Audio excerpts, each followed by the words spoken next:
Alors moi je me présente Jean-Pierre Rigaud, je suis là pour le CT 703 de mercredi 18h30, 22h.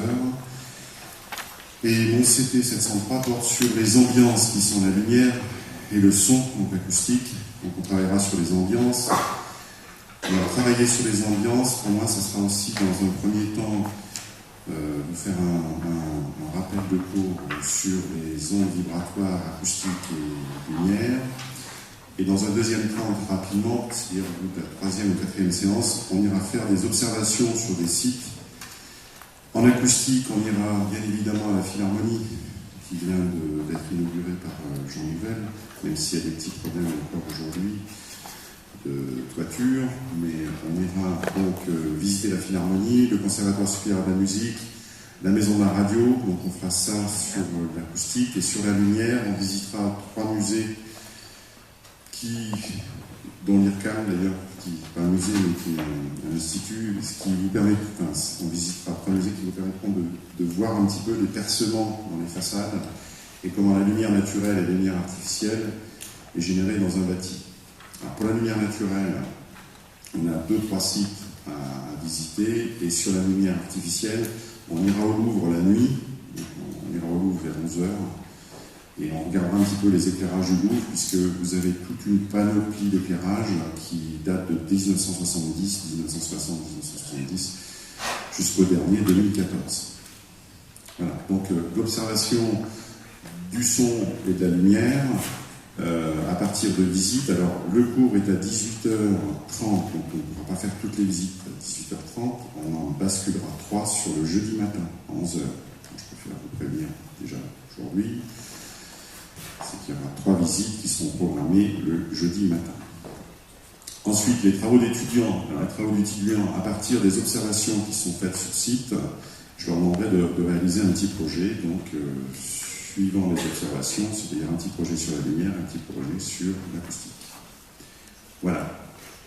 En ce qui concerne l'acoustique aussi, il ne faut pas oublier qu'on ira à l'opéra, pas Garnier, mais l'opéra comique, parce que c'est un problème de coût, et on ira voir un petit peu comment la salle a été transformée et comment aujourd'hui on peut chanter sans micro.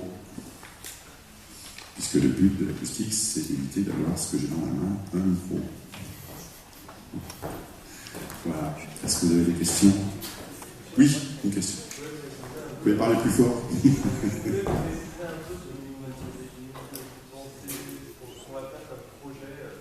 Alors le projet, c'est des micro-projets, hein, c'est pas un projet que vous faites dans les autres certificats, dans les autres.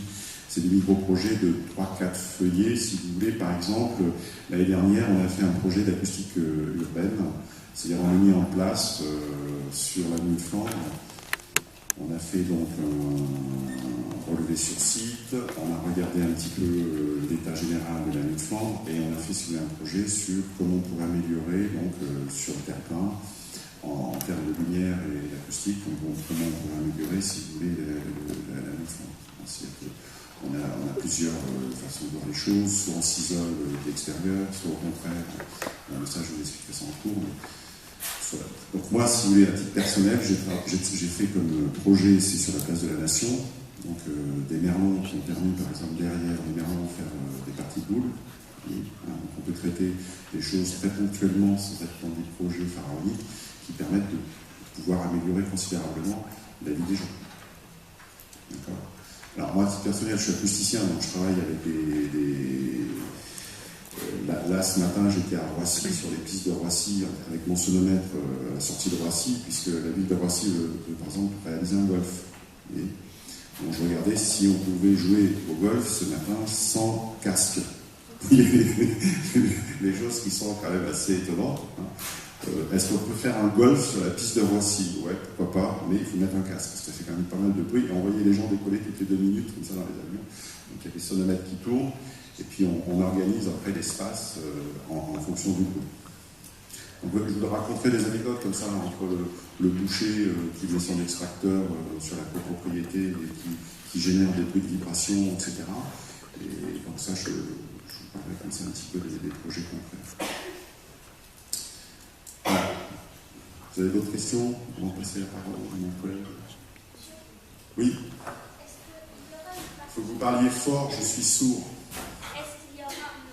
Vous avez dit que vous alliez nous faire un rappel sur les ondes sonores. Oui, alors les rappels, c'est pas facile pour vous, parce que je sais, moi j'ai une formation d'ingénieur, hein, donc c'est pas facile pour vous de travailler sur la question des logarithmes, etc. Donc je vous ferai un rappel simplifié, si vous voulez, je ne veux pas vous tracasser sur les calculs matriciels, sur comment on onde, etc., etc. Donc on va faire un calcul simplifié, mais que vous ayez au moins des principes. C'est, pour moi, en tant qu'architecte, il faut avoir certains principes. Je vous donnerai par exemple des erreurs d'architectes qui n'avaient pas les bons principes. Hein. Vous voyez, on peut être architecte, on peut créer des beaux volumes, on peut faire des belles opérations, mais si on n'a pas le principe des éléments d'ambiance, c'est-à-dire l'acoustique et la lumière, on peut générer des projets qui sont complètement en dehors du contexte. Ils sont connus, hein.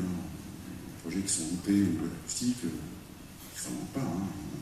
Par exemple, quand vous rentrez dans une école où vous n'allez pas vous entendre, ou dans un café, par exemple, vous voyez, il y a tout un tas de lieux où il faut traiter ces choses-là. Alors, pour les traiter, il faut les avoir observés. À mon avis, hein, ça c'est après on peut en discuter, mais donc c'est pour ça que je vous emmènerai sur des sites où, par exemple, ça a été mal traité. Par exemple, au Louvre, la pyramide du Louvre est formidable, mais c'est impossible d'être dessous, parce que personne ne s'entend, ça fait un bruit pas possible, donc ça aussi vous entendrez le Louvre. Alors que quand l'architecte a travaillé sur la pyramide, on a travaillé sur le percement à la lumière qui pénètre dans le Louvre, etc. C'est assez sympa, sauf qu'au niveau de l'acoustique, quand on est en dessous de la pyramide, on s'en va, on ne reste pas, parce que c'est épouvantable. Donc vous voyez, c'est ces choses comme ça qu'on va observer. Quand on ira au Louvre, quand on ira à la maison de la radio, on verra les choses.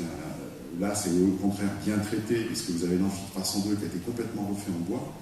Et là, vous avez justement des acousticiens qui ont travaillé et des éclairagistes qui ont travaillé sur la lumière et sur le son. Donc là, on ira assister à un concert.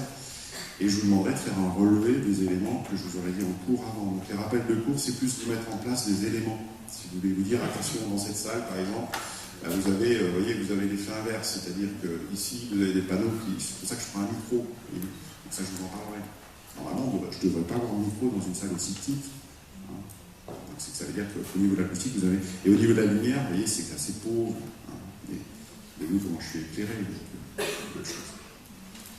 Mais c'est à partir de l'observation. Là, je vais vous faire observer pourquoi ça ne marche pas. Donc, les rappels de cours, ça va être les principes. Surtout, on va faire les principes. Je ne vais pas vous embêter sur des calculs matriciels. J'avais fait ça la première année, j'avais plus d'étudiants à la fin du certificat, donc on était dans les calculs. Voilà. Est-ce qu'il y a d'autres questions? Non? Donc pensez bien, si vous inscrivez, qu'on aura quand même le jeudi matin, en fin de matinée, 3 jeudis matin, où je ne peux pas faire autrement. Et sinon, le mercredi soir, de 18h à 19h30 à 22h, on pourra réaliser des visites dans des lieux scéniques, comme l'opéra ou comme le Salle de Cinéma. D'accord? Voilà. Alors, je vous souhaite bon courage, comme vous